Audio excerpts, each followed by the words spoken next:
Hello, this is Christian Roseland, America's editor at PV Magazine. I'd like to welcome you to our first edition of PV Magazine Live, our new video series. For this edition, we're here at the Solar Power International Trade Show in sunny Anaheim, California. This is the largest solar trade show in the United States, and actually the entire Western Hemisphere. Over the next 3 days, 15,000 visitors, then that's the organizer's estimate, will come through these doors to visit 600 exhibitors occupying over 200,000 square feet of exhibition space in these halls. So let's go take a look.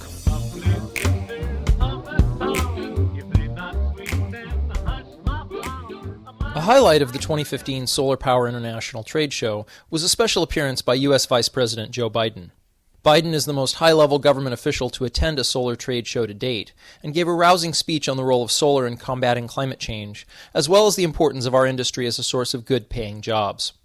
The more Americans who understand the possibilities of solar, this is going to increase exponentially. It's happening all across the country.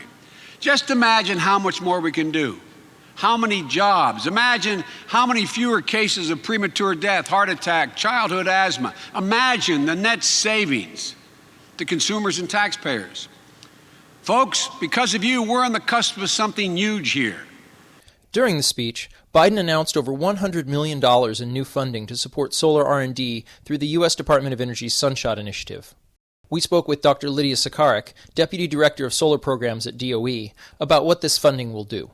It is a very wide range of activities. We announced two different types of activities. One is an announcement for new funding opportunities in two different areas. One is in what we call technology to market programs for funding innovative product and business solutions across the entire solar value chain, and that's a $30 million announcement. And the second program that we're also launching today is for advanced photovoltaic R&D solutions that will take the cost-cutting progress that the industry has enjoyed from the commercial technologies even further beyond what we know today. That's a $20 million announcement in PV R&D. There's a lot of activity at this year's Solar Power International, and this is generally a sign of the strong growth that we're seeing in the U.S. solar market. Right now, GTM Research estimates that there's more than 5 gigawatts of utility-scale solar projects under construction in the United States. And this year, we're set to install nearly 8 gigawatts, with even more activity in 2016. Now, this level is driven by a couple of different things. One is that the price of installed solar continues to fall, to the point where we're seeing power contracts at or below 4 US cents a kilowatt hour. Another factor is the pending decline in the investment tax credit from 30% to 10% at the end of 2016. Because of this decline, developers are rushing to get projects online. We're going to talk to some of those developers about what the decline in the ITC means for their business and for the solar industry. I think the unprecedented amount of construction activity has to do with the pull-in of demand to capture 30% federal ITC benefits.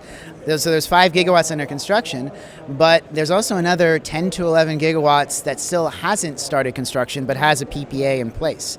And so this is sort of just the beginning of even more record-breaking growth that we can see over the second half of this year, all the way through 2016, as all of that 16.6 gigawatt pipeline attempts to come online. So this is going to be a boom for this year, for next year, and then obviously the ITC, unless it's extended, will drop down to 10%.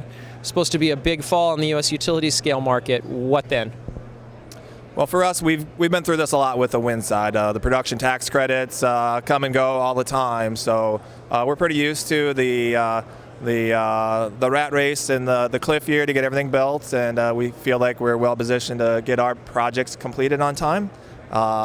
On the off year, we'll diversify into other markets, both solar and other markets within our operating groups. We have 18 operating groups in the company, so we want to retain as much talent as possible.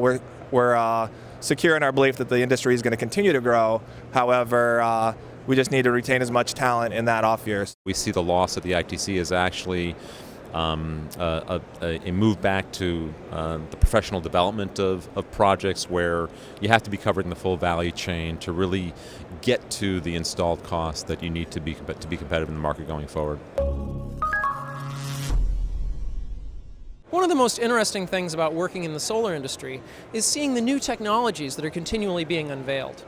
Trade shows like Solar Power International are an excellent place to see these products firsthand. This is the Twin Peak. This came out in Q1 of this year, and I see it won the Intersolar Award for 2015. What sets the Twin Peak, in broad strokes, apart from the pack? So the Twin Peak product was in response to the end users the demand for more watts peak at STC. They were using the 156 millimeter cells, half cut, and using the PERC, the passive emitter rear cell technology. We've also got 4 bus bars on the front side, and if you look on the back side of this, you can see that we've got, necessitated by the architecture of the module, we've got split junction boxes. Thanks for showing us this very interesting module of the LG Neon 2. Tell us a little bit, give us an overview of what makes this special. Since 2013, we recognized by the LG, we awarded by the Intersolar Europe as one of the best cell technology. LG, after that, LG keep working hard to bring up the next level of the N-type cell. That's finally we delivered to customers a Neon 2 module.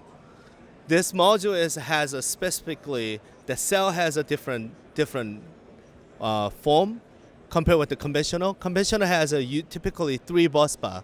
It's form in a cell, but LG developed with the 12-wire multi-bus bar into cell now, so which is the great to just helping in the less loss and the less stress on cell. In broad strokes, can you give me an overview of what makes the HD Wave so special? Sure. So when we thought about our next generation inverter, we've realized that a lot of the cost and complexity and a lot of the things that are holding inverters evolutions back is the fact that they have these huge, large magnetics components inside and aluminum enclosure, and they come from the basic power topology. I want to give you an example. So maybe I'll take this. This is magnetics from current days. Exactly, that's very heavy. It's current for what size of inverter? So this is from our 7.6 kilowatt inverter, which is already today one of the smallest inverters in the market. In the new topology, we are able to replace this with this. And that's all for today. Thank you for joining us for our first edition of PV Magazine Live, and we look forward to seeing you at the next show.